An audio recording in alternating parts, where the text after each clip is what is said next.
Selamat pagi Bapak Ibu, saudara-saudara yang kekasih di dalam Tuhan Yesus Kristus. Puji syukur kepadanya bila pagi hari ini Tuhan sudah menolong kita semua sehingga kita dimungkinkan untuk bisa beribadah bersama-sama dengan segenap keluarga kita di rumah kita masing-masing. Biarlah kita akan menjalani seluruh rangkaian ibadah ini dengan penuh syukur kepada Tuhan kita Yesus Kristus, Allah yang selalu memelihara dan menolong kita. Saudara, mari kita akan memulai seluruh rangkaian ibadah ini dengan segenap hati kita akan memuji dan mengagungkan Tuhan kita Yesus Kristus melalui nyanyian ini.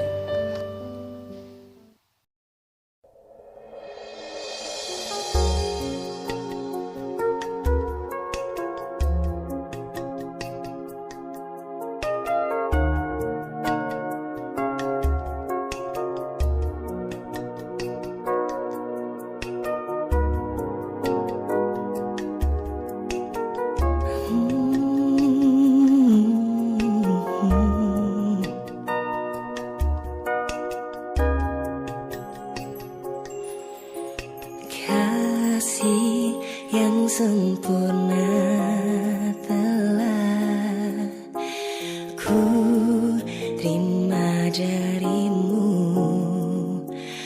bukan karena kebaikanku, hanya oleh kasih karuniamu. Kau pulihkan aku, layakkanku untuk dapat memanggilmu Bapa. Kau beri yang ku pinta saat ku mencari, ku mendapatkan. Ku ketuk pintumu dan kau bukakan, sebab kau Bapakku, Bapa yang kekal. Takkan kau biarkan aku melangkah hanya sendirian. Kau selalu ada bagiku, sebab kau Bapakku, Bapa yang kekal.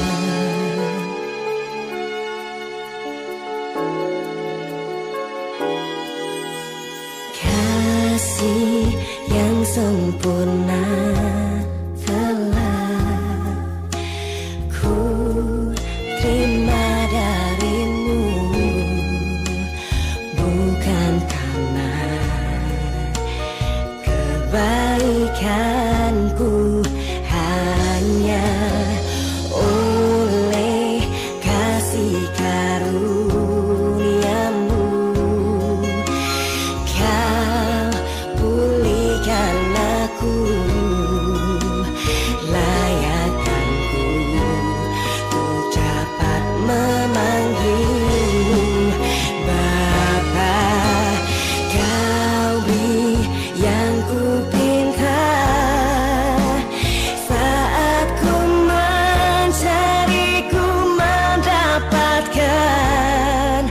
Ku ketuk pintumu dan kau bukakan, sebab kau Bapakku, Bapa yang kekal.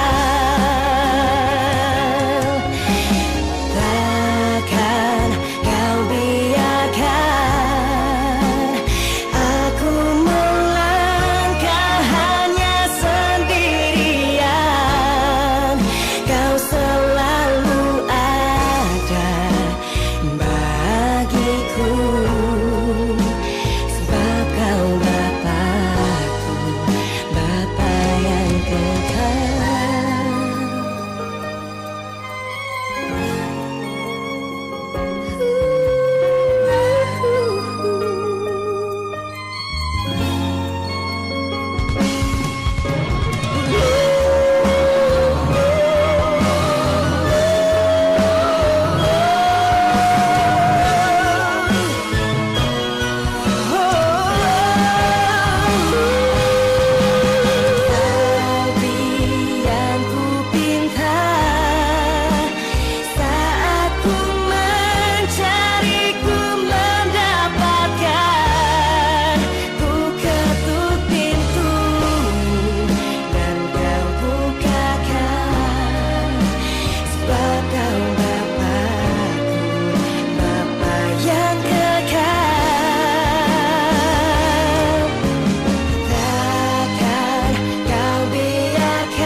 Mari kita akan bersama-sama menyatukan hati kita dan menyerahkan seluruh ibadah ini kepada Tuhan kita Yesus Kristus.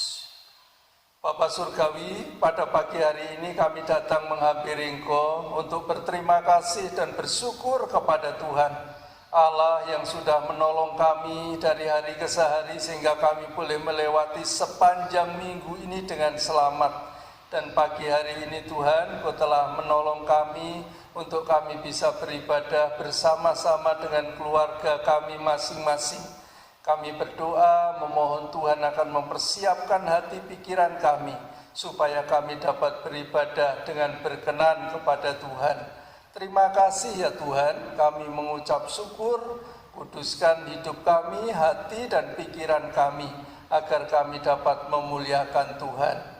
Tuhan, kami mau mempercayakan seluruh ibadah pada pagi hari ini dengan memulainya dalam pengakuan bahwa pertolongan kita adalah di dalam nama Tuhan Allah yang telah menciptakan langit dan bumi dan segala isinya, yang di dalam kasih dan kesetiaannya tidak pernah meninggalkan buah perbuatan tangannya kekal selamanya. Kiranya turun atas saudara-saudara sekalian anugerah dan sejahtera di dalam nama Bapa, Putra, dan Roh Kudus. Amin. Mari saudara, kita akan mempersiapkan hati kita untuk kita bersama-sama membaca dan merenungkan firman Tuhan.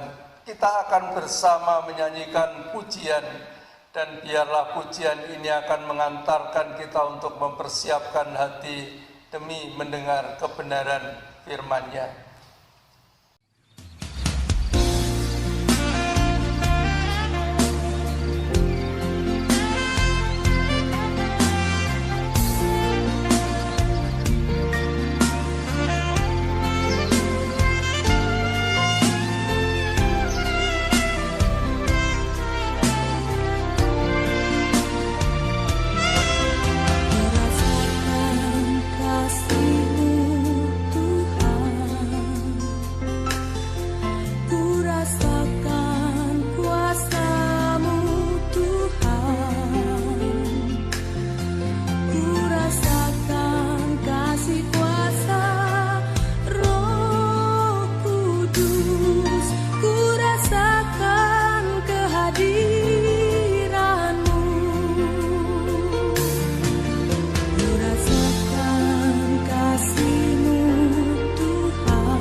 Ku rasakan kuasa-Mu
Selamat pagi Bapak Ibu Saudara, Shalom. Apa kabar saudara-saudara yang di rumah? Puji Tuhan, sekalipun kami belum bisa beribadah di gereja, tapi satu hal kesempatan yang sangat baik yang Tuhan berikan kepada kita semua. Dimanapun kita berada, kita masih bisa beribadah kepada Tuhan. Dan yakinlah bahwa 2 3 orang beribadah berkumpul bersama-sama dimanapun kita berada, Tuhan hadir, Tuhan menyertai dan memberkati. Amin, saudaraku. Mari kita berdoa sebelum kita mendengarkan firman Tuhan. Mari kita berdoa. Tuhan Bapakku yang di surga, terima kasih pada pagi hari ini. Tuhan memberikan kami kesempatan untuk dapat datang beribadah kepada Tuhan. Sekalipun kami belum bisa beribadah di gereja, tapi kami sangat yakin ibadah kami dimanapun kami berada, di dalam nama Tuhan Yesus, Engkau hadir dan Engkau ada di tengah-tengah kami. Dan Tuhan memberkati kami, sehingga melalui puji-pujian, melalui doa, bahkan melalui firman Tuhan yang akan kami dengar sebentar, kami semua dikuatkan hanya oleh Tuhan sendiri. Terima kasih Tuhan memberkati firman-Mu. Persiapkanlah hati kami semua dengan segala kerendahan hati. Kami mau mendengar, kami mau menyimpan, dan kami mau melakukan firman Tuhan. Terpujilah nama-Mu. Dalam nama Tuhan Yesus kami sudah berdoa dan bersyukur. Amin. Saudaraku, pada pagi hari ini kita akan bersama-sama mendengarkan satu tema, yaitu kasih yang sempurna, atau kasih yang tak terbatas, atau boleh juga kasih yang tanpa syarat. Itu yang akan saya sampaikan kepada saudara-saudara. Dalam Yohanes pasal yang ketiga ayat 16, satu ayat favorit kita semua, satu ayat yang bagus dan penting untuk kita semua, adalah karena begitu besar kasih Allah akan dunia ini, sehingga Ia telah mengaruniakan anaknya yang tunggal, supaya setiap orang yang percaya kepadanya tidak binasa, melainkan beroleh hidup yang kekal.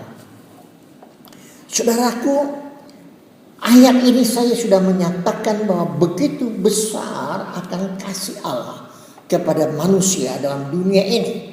Nanti kita akan belajar bersama-sama kasih ini yang luar biasa besarnya.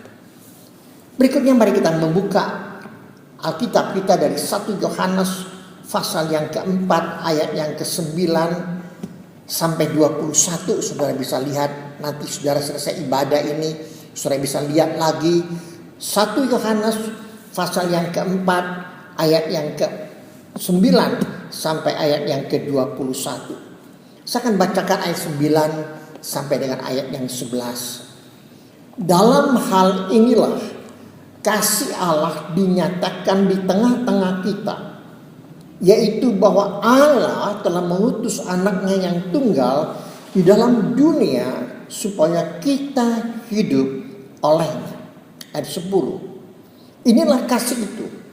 Bukan kita yang telah mengasihi Allah, tapi Allah yang telah mengasihi kita dan yang telah mengutus anaknya sebagai pendamaian bagi dosa-dosa kita.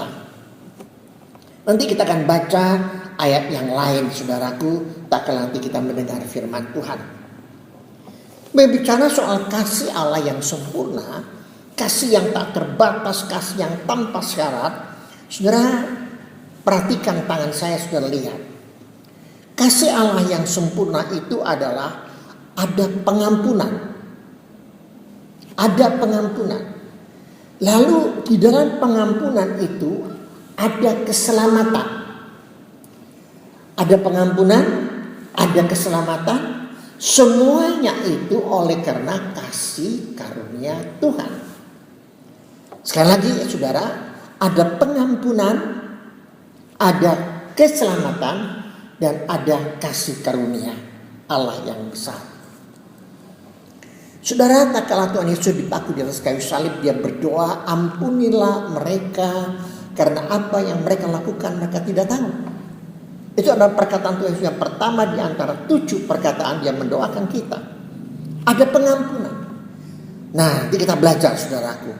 Lalu pengampunan membawa keselamatan dan kasih karunia. Sehingga saudara, apa yang dilakukan? Harus ada pengorbanan salib. Tanpa ada pengorbanan salib tidak bisa. Lalu setelah Yesus mati di atas kayu salib, ada yang lebih penting lagi adalah kebangkitan. Maka saudara akan lihat urutannya yang sangat jelas. Yesus datang ke dalam dunia ini, dia mati untuk saudara dan saya, dan dia sudah bangkit. Dan nantinya tanggal 13 Mei kita akan bersama-sama merayakan hari kenaikan Tuhan Yesus di surga. Ini selengkaplah. Apa maksudnya di sini saudara? Maksudnya di sini adalah menunjukkan akan kasih Allah yang besar itu. Semua yang dilakukan oleh Tuhan Yesus adalah untuk manusia yang berdosa. Allah yang berinisiatif. Allah selalu mengambil inisiatif. Nah, sudah perhatikan. Allah selalu mengambil inisiatif untuk menyelamatkan manusia. Lalu manusia hanyalah reaktif atau hanya menerima reaksi saja. Bagaimana reaksi kita? Saya ambilkan beberapa contoh-contoh dalam Alkitab yang sangat jelas sekali.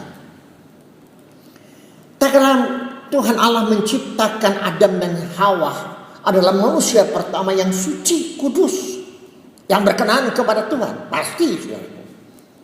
Tapi akhirnya Adam dan Hawa jatuh dalam dosa. Pertanyaan saya adalah, tak kala Adam dan Hawa jatuh dalam dosa, Adam dan Hawa lari, sembunyi, dia takut kepada Allah. Lalu siapa yang inisiatif untuk menyelamatkan akan Adam dan Hawa? Allah. Allah yang mencari Adam dan Hawa. Tujuannya adalah untuk menolong dia sekalipun dia telah jatuh dalam dosa. Hukuman tetap. Tapi Allah yang berinisiatif. Itu menandakan akan kasih Allah yang sangat luar biasa kepada Adam dan Hawa. Berikut kita lihat. Tak kala bangsa Israel ada di tanah Mesir selama 350 tahun menjadi budak di sana. Allah tahu bangsa Israel adalah bangsa perjanjian Allah kepada Bapa Abraham, Ishak dan Yakub. Tentunya Allah harus menepati janjinya untuk menyelamatkan dan menolong bangsa Israel. Tapi sekarang bangsa Israel ada di tanah Mesir. Lalu bagaimana? Apakah bangsa Israel yang jadi budak selama 350 tahun lalu mereka yang mencari Allah? Tidak, mereka tidak mencari Allah. Lalu Allah mencari mereka. Allah yang berinisiatif untuk menolong mereka, menyelamatkan mereka. Lalu Allah mengutus Musa untuk memimpin bangsa Israel keluar dari Mesir. Ini semua adalah Allah yang berinisiatif. Tak kala mereka berada di padang belantara selama 40 tahun lamanya mereka keliling muter-muter. Lalu Allah apakah diam? Tidak. Allah yang berinisiatif memberikan segala kebutuhan mereka. Allah memelihara mereka, Allah menjaga mereka. Bukan mereka yang datang kepada Allah, tapi Allah yang datang kepada mereka. Kalau bangsa Israel dalam keadaan senang, lancar, mereka lupa sama Allah. Tak kala mereka dalam keadaan susah dan sulit, mereka marah dan bersungut-sungut kepada Allah. Itulah bangsa Israel. Tapi Allah tetap menjaga, memelihara mereka. Berikut saya akan loncat langsung saudaraku. Dalam perjanjian baru, Yesus datang ke dalam dunia. Kenapa Yesus datang ke dalam dunia? Apakah manusia mencari Allah? Apakah manusia itu datang minta tolong pada Allah? Tidak. Manusia lupa jauh. Allah yang punya inisiatif, Allah yang punya rencana, Allah yang punya maksud tujuan yang baik hanya untuk mau menyelamatkan manusia. Maka dia datang ke dalam dunia. Saudara, Yesus mati atas kayu salib, menderita. Apakah manusia punya inisiatif? Tidak. Kembali kepada Allah punya inisiatif. Allah mengizinkan dan menghendaki Yesus Kristus, putranya, Yesus Kristus satu-satunya, untuk mati atas kayu salib, berkorban untuk saudara dan saya. Dia punya inisiatif. Saudara, manusia mencari dan mencari dan mencari, tidak menemukan anugerah. Tapi Tetapi justru Allah yang datang mencari dan menolong akan manusia. Sampai pada Yesus mati atas kayu salib dan bangkit kembali. Semua adalah karena Allah. Kalau boleh para murid-muridnya dan pengikut Yesus pada waktu itu, kalau bisa Yesus tidak usah mati, Yesus tetap dalam dunia ini.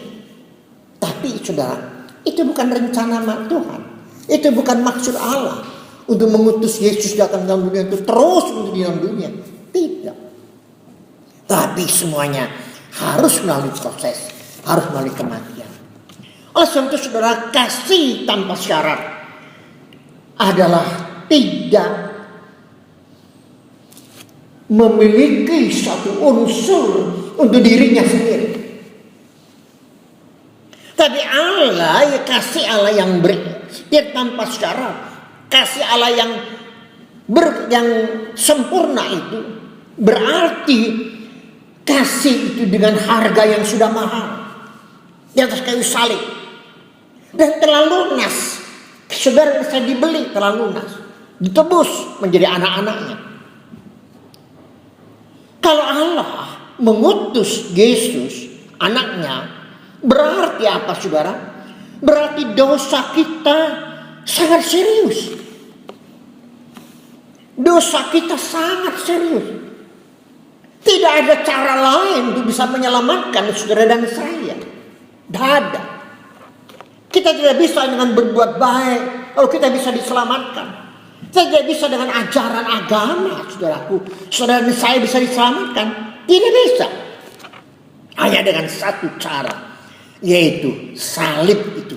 Datang ke dalam dunia, salib itulah satu-satunya jalan agar saudara dan saya diselamatkan. Dan melalui kebangkitannya satu-satunya lah agar saudara dan saya memiliki pengharapan. Oh, puji Tuhan, saudara. Memiliki pengharapan yang dari Tuhan.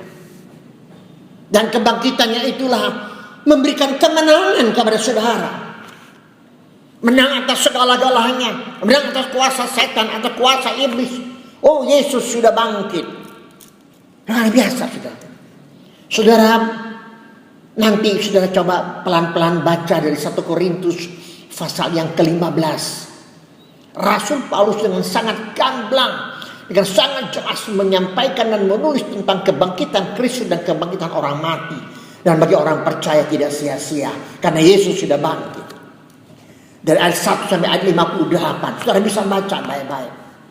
Bahkan dalam ayat yang ke-10, Tuhan Paulus berkata, kalau aku ada sebagaimana aku ada sekarang, kalau aku bisa seperti ini, saudara dan saya bisa diselamatkan, bisa percaya Yesus, bisa terima Yesus sebagai Tuhan dan Juru Selamat, bukan karena kebaikanku. Kenapa dikatakan? Karena semua karena kasih anugerah karunia Tuhan yang besar kepada saudara dan saya. Oleh sebab itu saudaraku yang saya kasih dalam Tuhan, mari kita renungkan kasih Allah yang besar. Tanggal 13 Mei nantinya kita akan merayakan kenaikan Tuhan Yesus. Sempurna saudara. Tinggal menunggu terakhir, kita menunggu kedatangan yang kedua kalinya.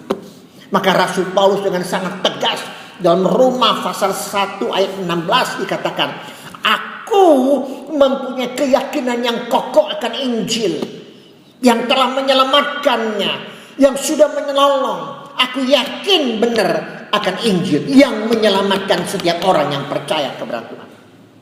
Keyakinan itu ada pada Rasul Paulus. Padahal Rasul Paulus secara pribadi, secara fisik tidak pernah ketemu Yesus, tidak pernah lihat Tuhan Yesus bangkit. Lain dengan Petrus, Yohanes, Yakobus dan sebagainya. Oh saudaraku, tetapi yakin dan kokoh. Kenapa? Karena Paulus secara pribadi telah mengalami perjumpaan dengan Tuhan dengan sangat jelas. Dalam penyakit Damsyik, dalam Kisah Rasul pasal yang ke-22. Penyakit Damsyik, dia akan menghancurkan orang Kristen dan seterusnya. Akhirnya apa saudaraku? Tuhan mencegah dia, Tuhan menyapa dia, Tuhan melawat dia. Oh, dia berkata dalam pasal 22 ayat 10 dari Kisah Rasul. Dia berkata, Tuhan, apa yang dapat kuperbuat untuk Tuhan? Saudaraku, lihat baik-baik. Secara pribadi dia mengalami perjumpaan dengan Tuhan. Dia menyadari kalau dia adalah orang yang berdosa, orang jahat, yang rencana mau menghancurkan orang Kristen di Damsyik, yang rencana mau membunuh orang Kristen di Damsyik, yang rencana akan membakar gereja di Damsyik. Di situ Tuhan katakan, Saulus, Saulus, mengapa engkau menganiaya aku? Bukankah kasih itu? Kasih yang sempurna, kasih yang tanpa sempurna. Dia datang melawat akan Saulus. Dia tidak, Allah tidak mau Saulus tetap jatuh dalam dosa. Tuhan Yesus mau pakai Saulus menjadi berkat bagi banyak orang. Saudara, itulah Injil. Injil adalah Tuhan Yesus sendiri. Kedatangan Yesus, kematian Yesus, kebangkitan Yesus, kenaikan Yesus datang kedua kalinya. Itulah Injil yang penuh kuasa, yang menyelamatkan setiap orang yang percaya kepada Tuhan. Pertanyaan saya kepada saudara pada pagi hari ini, kalau saudara dulu di rumah mendengarkan rekaman ini, ibadah bersama-sama, saya tantang saudara, sudahkah saudara benar-benar percaya Yesus? Sudahkah saudara-saudara benar-benar mengalami perjumpaan Yesus bersama saudara? Sudahkah? Saya sering kali katakan kepada saudara-saudara, kepada orang Kristen di mana-mana, kalau saya khotbah, saya sering katakan, jangan saudara bangga merasa hebat karena saudara adalah orang Kristen. Dalam tanda petik. Kenapa saya kata demikian? Banyak orang bilang, oh saya sudah Kristen dari orang tua, saya Kristen dari nenek moyang, saya sudah Kristen, istri saya Kristen, suami saya Kristen, anak orang tua saya Kristen. Bukan itu saudara. Tapi yang terpenting adalah bukan Kristennya doang, tapi apakah saudara sudah sungguh-sungguh terima Yesus sebagai Tuhan dan Juru Selamat? Saudara sudah sungguh-sungguh lahir baru, mengalami perjumpaan dengan Tuhan. Itu yang terpenting bagi saudara dan saya dalam seluruh hidup saudara. Jadi seorang Kristen, maka saya katakan orang Kristen belum tentu diselamatkan, tapi orang diselamatkan pasti dia orang Kristen. Saudaraku, bagaimana saudara? Mari belajar kita seperti Saulus yang akhirnya menjadi Paulus, saudara. Saya tantang gereja yang ada di sini, saudara-saudara yang mendengarkan khotbah ini. Mari kita introspeksi diri berkata, Tuhan, kalau aku belum percaya, aku mau percaya Yesus. Kalau saudara sudah percaya, puji Tuhan, kuatkan imanmu. Oleh sebab itu saudaraku, kita lihat ada beberapa poin secara singkat saya akan nyampaikan saudara-saudara apa yang perlu kita lakukan sekarang ini. Dalam ayat 1 Yohanes pasal yang keempat ayat 17 saya bacakan untuk saudara. Saudara bisa lihat ayat yang ke-17. 4 ayat 17. Dalam hal inilah kasih Allah sempurna dalam kita, yaitu kalau kita mempunyai keberanian pada hari penghakiman, karena sama seperti Dia kita juga ada dalam dunia ini. Saudara, luar biasa. Kasih yang sempurna membawa dan mempunyai keberanian untuk percaya. Apa maksudnya saudara? Dalam keadaan situasi apapun, susulit apapun juga, kita siap jadi martir Tuhan. Kita siap mati untuk Tuhan, untuk Kristus. Karena Injil aku siap. Saudara, masa pandemi ini saya dapat berita terlalu banyak. Mungkin saudara juga dapat berita terlalu banyak. Tidak sedikit para pendeta, hamba Tuhan, penatua, majelis, diaken, aktivis gereja, orang Kristen tinggalkan Tuhan. Wah, kenapa? Karena mereka tidak kuat imannya. Karena mereka tadi saya katakan hanya menjadi orang Kristen saja. Tidak makin lahir baru, tidak makin perjumpaan dengan Tuhan. Coba sudah lihat Rasul Paulus. Rasul Paulus dengan sangat gagah dan kokoh dia katakan, aku tetap bersama dengan Tuhan. Siapa yang dapat memisahkan aku dengan kasih Tuhan? Penderitaan, aniaya, kesulitan, kelaparan. Tidak ada satupun yang dapat memisahkan aku dengan kasih Tuhan. Itu kasih yang sempurna. Saudaraku, sehingga dia tetap setia sampai akhir hidupnya. Kita lihat Rasul Petrus. Tak kala dia masih bersama dengan Tuhan Yesus seperti yang hebat, saudara. Dia berkata kepada Petrus, aku akan membela engkau. Siapa yang berani menangkap engkau? Aku dengan pedangku akan melawan orang itu. Bukankah Petrus demikian? Tapi saudaraku, apa yang terjadi? Sebelum ayam berkokoh, Petrus menyangkal Yesus 3 kali di hadapan seorang wanita yang lemah. Seorang wanita yang lemah. Namun saudaraku, dalam keadaan seperti inilah, dia sepertinya hebat, tapi dia tidak ada kekuatan sama sekali, nggak ada kuasa. Tapi setelah hari Pentakosta terjadi, Roh Kudus dicurahkan padanya. Oh saudaraku, Petrus dengan gagah dan berani menghadapi realita hidup. Dia mempunyai kepercayaan yang berani menghadapi iman yang penuh keberanian. Akhirnya saudaraku, singkat cerita, dia mati disalib. Lalu dia kata, aku tidak layak kalau mati disalibkan dengan kepala di atas. Biarlah aku disalibkan dengan kepalaku di bawah, kakiku di atas. Itulah Petrus. Kenapa saudaraku? Karena dia telah mengalami perjumpaan secara serius dengan Tuhan. Dia telah mengalami kasih Allah yang sempurna, kasih Allah yang tanpa batas dan tanpa syarat. Tidak akan pernah mundur imannya kepada Tuhan. Tetap kuat. Orang boleh ngomong apa saja tentang Tuhan Yesus. Orang boleh mengolok-olok Tuhan Yesus. Orang boleh melempar Alkitab kita. Orang boleh membakar gereja kita. Tidak ada masalah. Saya kasih tahu sama saudara. Kalau saudara mengalami kasih yang sempurna itu, dalam keadaan pun juga apapun, aku tetap punya keberanian untuk percaya kepada Tuhan. Ayat 18. Di dalam kasih tidak ada ketakutan. Kasih yang sempurna melenyapkan ketakutan. Sebab ketakutan mengandung hukuman, dan barang siapa takut ia tidak sempurna dalam kasih. Oh, belah. Saudaraku, tidak ada ketakutan di dalam kasih. Dia katakannya, kalau kita takut, barang siapa takut ia tidak sempurna dalam kasih. Berarti saudaraku, kalau kita takut, kita belum mendapatkan kasih yang sempurna itu.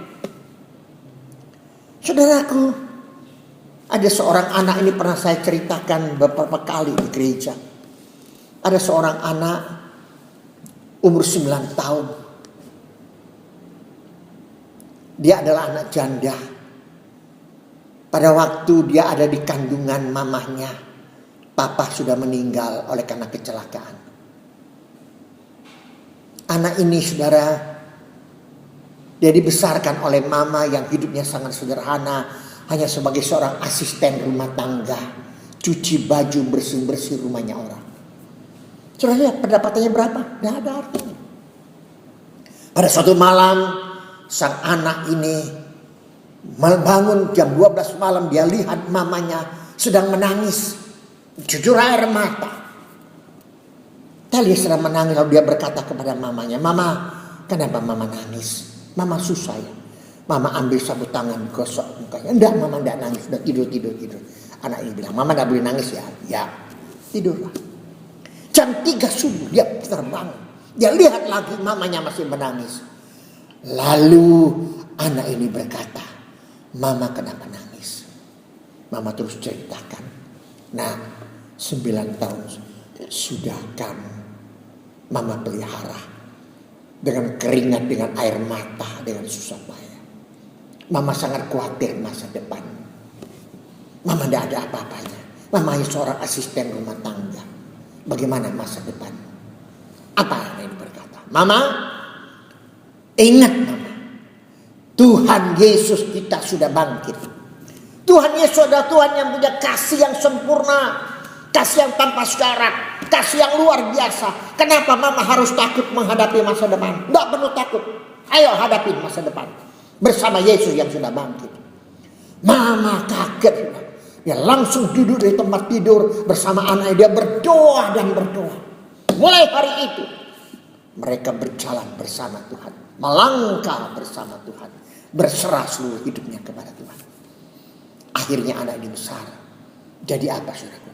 Jadi dokter anak ini. Dapat biaya dari kampus, dari universitas, bahkan dari negara. Karena nilainya cum laude. pintar anak ini, hebat anak ini. Anak ini orang Kristen, cinta Tuhan, tapi juga setia, belajar dengan tekun. Tuhan kasih dia kebenaran. Coba saudara bayangkan. Ada seorang asisten rumah tangga, akhirnya jadi dokter. Bahkan akhirnya jadi dokter spesialis, menjadi seorang doktor, bahkan dosen. Siapa sangka kalau anak ini bisa demikian? Kenapa sudah? Oleh karena kasih yang sempurna, kasih yang tanpa syarat itu. Lalu yang ketiga, ayat yang ke-19 dan 20. Kita mengasihi karena Allah lebih dahulu mengasihi kita. Jelas sudah? Kita mengasihi karena Allah yang lebih dahulu mengasihi kita. Ayat 20. Jika seorang berkata aku mengasihi Allah dan ia membenci saudaranya, maka ia adalah pendusta. Karena barang siapa tidak mengasihi saudaranya yang dilihatnya, tidak mungkin yang mengasihi Allah yang tidak dilihatnya. Saudaraku, ini perintah. Mengasihi sesama, ini perintah. Bukan saran, bukan usulan, bukan kalau bisa, tapi perintah, berarti harus dilakukan. Saudaraku yang saya kasihi, mengasihi sesama, mengasihi orang yang kita cintai. Di luar sana masih terlalu banyak orang yang membutuhkan uluran tangan. Gereja sekarang harus buka mata, melek, buka mata. Lihat di sana masih terlalu banyak orang yang membutuhkan pertolongan. Mereka sedang berteriak, tolong, tolong dan tolong aku. Mereka perlu keselamatan, mereka perlu kasih sayang, mereka perlu uluran tangan dari saudara. Lakukan, saudara. Mari, saudaraku. Kalau Allah mengasihi kita sempurna, mari kita juga mengasihi orang yang kita lihat. Kalau kita tidak mengasihi orang yang kita lihat, mana mungkin kita bilang kita mengasihi Allah yang tidak kelihatan.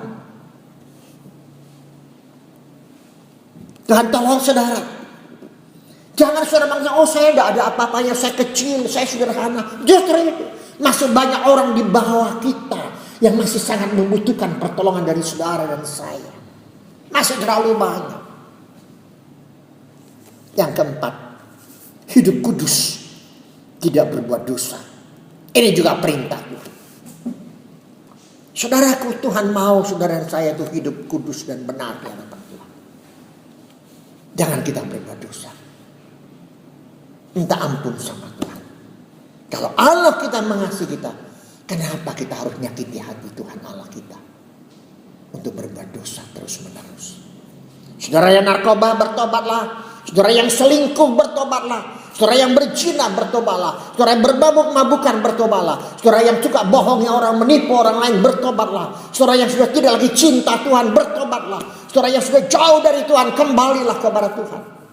Kasih Allah sempurna tanpa syarat kepada saudara dan telah lunas dibeli oleh darah Yesus di atas kayu salib.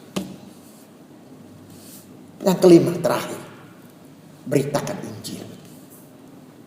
Kalau saudara sudah terima kasih Allah yang besar, kasih Allah yang sempurna, mari kasih itu disampaikan kepada orang lain. Share, ceritakan kepada orang lain, agar orang lain juga bisa mendapatkan kasih Allah yang sempurna. Itulah saudara-saudaraku, secara singkat saya sampaikan kepada saudara 5 poin kasih Allah yang sempurna. Saudara, sekali lagi saya katakan, kasih Allah, Allah yang berinisiatif, Allah yang mengambil inisiatif. Kasih Allah harus melalui salib, dan kasih Allah harus melalui kebangkitan, membuktikan bahwa Tuhan kita adalah Tuhan yang hidup, Tuhan yang berkenan. Kiranya Tuhan menolong saudara dan saya melalui firman Tuhan yang sederhana, yang singkat ini, akan membangkitkan kita kembali. Ayo, aku mau mencintai Tuhan. Aku mau hidup berkenan kepada Tuhan. Aku mau hidup benar-benar baik, memuliakan Tuhan.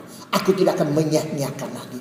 Tuhan tolong aku, agar dalam keadaan apapun, bagaimanapun, sampai kapanpun, aku tetap setia mengiringi Tuhan, setia bersama Tuhan, sampai aku berjumpa dengan Tuhan.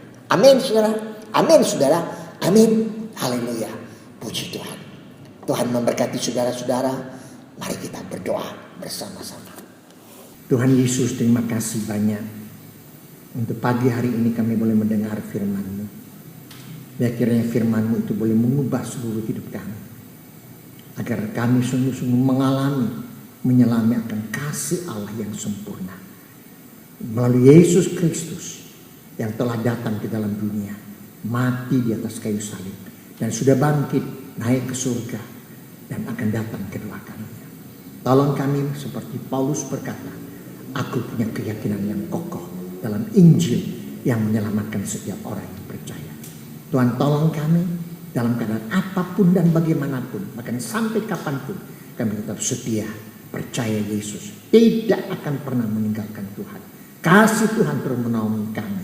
Terima kasih Tuhan. Segala pergumulan-pergumulan hidup kami, Tuhan tolong agar seluruh hidup kami berubah, baik itu kehidupan kekudusan, pelayanan kami, cinta kami kepada Tuhan, cinta kasih kami kepada orang lain.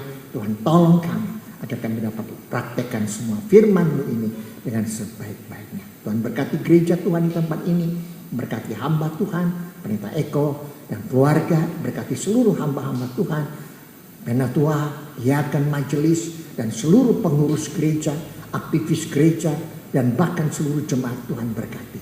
Dan segala pergumulan-pergumulannya Tuhan nyatakan belas kasihan-Mu.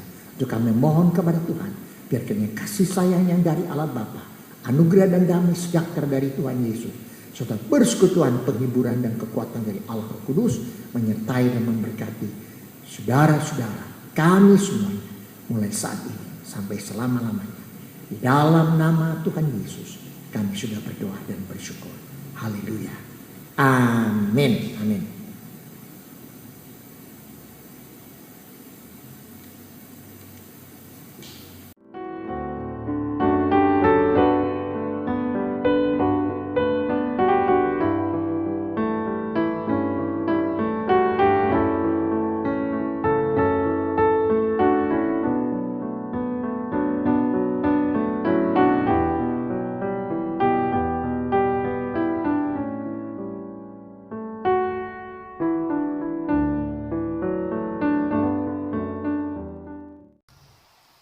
Saudara, sebelum kita mengakhiri ibadah kita pada pagi hari ini, saya mengundang jemaat untuk kita bersama-sama menyanyikan satu pujian sebagai komitmen kita dalam mengikut Yesus.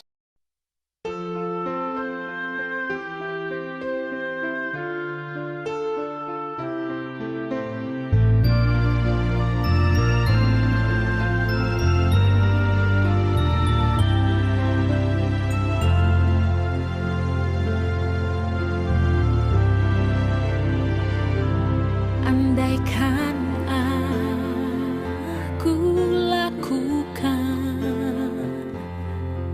yang luhur mulia, jika tanpa kasih cinta hampa tak berguna. Ajarilah kami bahasa cinta-Mu, agar kami dekat padamu ya Tuhanku. Ajarilah kami bahasa cinta-Mu, agar kami dekat padamu.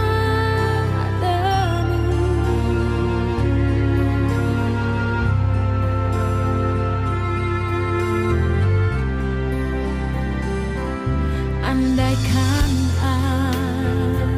aku pahami bahasa semua, hanyalah bahasa cinta, kunci tiap hati. Ajarilah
saudara-saudara yang kekasih di dalam Tuhan, kita akan mengakhiri seluruh rangkaian ibadah ini di dalam damai sejahtera Tuhan. Dan kini terimalah berkat-Nya. Tuhan memberkati engkau dan melindungi engkau. Tuhan menyinari engkau dengan wajah-Nya dan memberi engkau kasih karunia. Tuhan menghadapkan wajah-Nya kepadamu dan memberi engkau damai sejahtera dari sekarang ini sampai selama-lamanya. Amin. Puji syukur kepada Tuhan, Bapak Ibu, saudara-saudara yang kekasih di dalam Tuhan. Minggu ini kita sudah memasuki minggu ketiga masa Prapaskah. Biarlah kita sekalian akan terus merenungkan akan kasih dan kemurahan Tuhan yang telah mengorbankan seluruh hidupnya untuk menyelamatkan kita. Kita akan senantiasa hidup saling menguatkan satu dengan yang lain supaya dalam situasi yang tidak mudah ini kita akan tetap setia dalam melaksanakan kehendak Allah di dalam kehidupan kita. Biarlah kita akan terus mensyukuri akan kasih-Nya dalam hidup kita. Saudara, manfaatkan waktu dan kesempatan untuk kita saling menasehati, saling menguatkan, saling menghibur, supaya kita semua terus setia sampai selama-lamanya. Terima kasih Bapak Ibu, selamat pagi, Tuhan memberkati kita bersama. Amin. Ajarilah